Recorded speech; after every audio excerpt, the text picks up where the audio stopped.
곽상도 의원 아들이 화천 대유에서 퇴직금 50억 원을 받은 데 대해 검찰이 수사에 착수했습니다.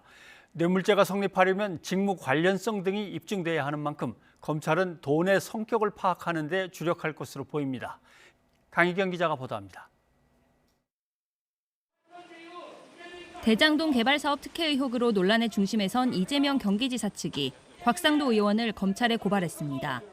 아들이 화천대유로부터 거액의 퇴직금을 받은 사실을 파악하고도 오히려 이 지사를 허위사실로 공격했다며 공직선거법 위반과 명예훼손 혐의로 수사해달라고 요청한 겁니다. 돈 자체의 성격도 철저히 수사해달라고 강조했습니다.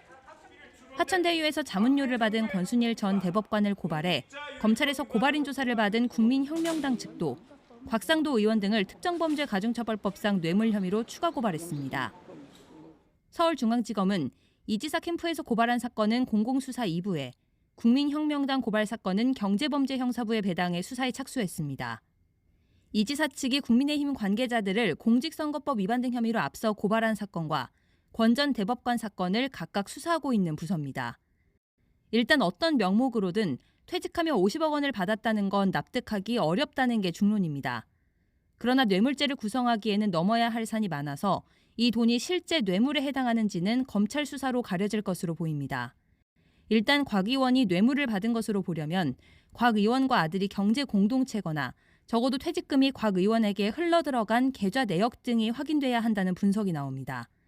무엇보다 곽 의원이 청와대 민정수석이나 국회의원을 지내면서 대장동 사업에 개입하는 등 직무와 관련해 돈을 받았다는 점이 입증돼야 합니다.